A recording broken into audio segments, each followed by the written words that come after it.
Good morning. Have we any visitors this morning? A couple here. Where are you guys from?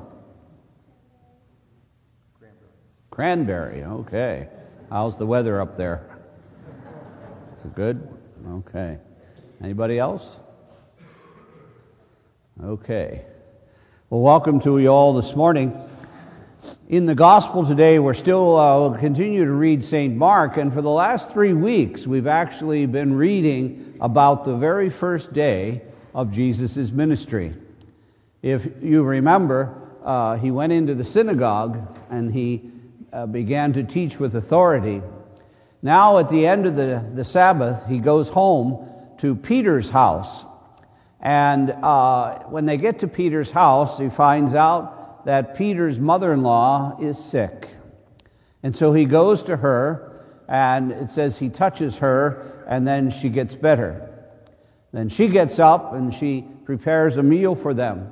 And after the meal, when the Sabbath is over, when the sun has set, all of a sudden, all these people start showing up at the front door with their sick, and with their lame, and with their cats and dogs, I guess, and everything else, wanting him to touch them. So he does all that. Then he goes to bed and gets up very early and goes off to pray. And then they come and find him, and they start all over again. Now, that's not the script for the movie Groundhog Day. What that is Jesus teaching us 5 things in what we need to do as baptized Catholics and Christians, 5 things that we need to be aware of if we're going to be ministers of his life and word to others. Now, what does he do? First thing he does upon entering the house is he's attentive to the needs of others. Number 1, that we need to develop in our lives an awareness of what's going on around us, awareness of how what other people's needs might be, an awareness of what might be best. You know, when I was a child, you would have got your knuckles rapped if you didn't hold the door open for someone coming behind you. That's an awareness that there's other people on the earth other than us. That's an awareness that other people might have needs. I just think back, this is how old I am, I used to take the streetcar to high school, okay? And it would never have crossed our minds not to stand up if an elderly person or a pregnant person or a woman got on the streetcar. You stood up and you gave them your seat. Because you were afraid of your mother, who said if you didn't do that, she would hurt you.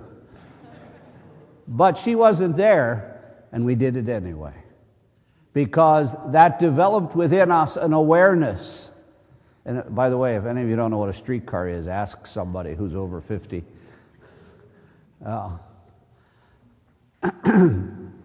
It developed in us an awareness that we weren't in this world alone. And so what Jesus is saying to us in this very first part of the gospel is we need to have an awareness of other people. We need to ask. We need to say thank you. We need to ask permission. We need to do what we need to do for the comfort of other people. Whether it's moving in from the end of the pew,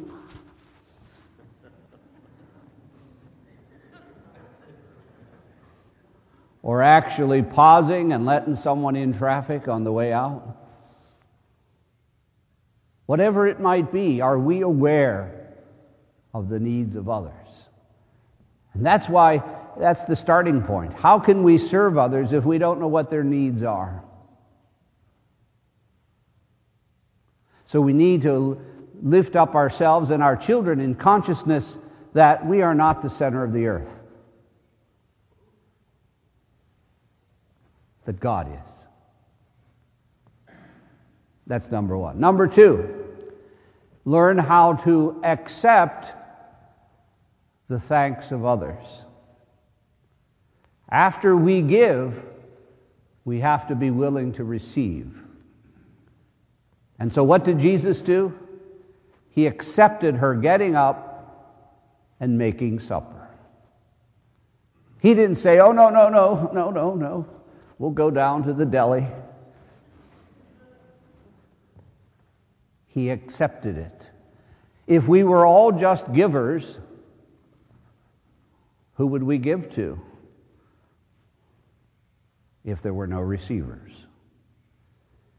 And we need to be aware that it's as important to graciously receive as it is to generously give. You know, we like to be rugged individuals, greatest heresy of this century. There's no such thing as a rugged individual. We're in this together, friends, whether you like it or not.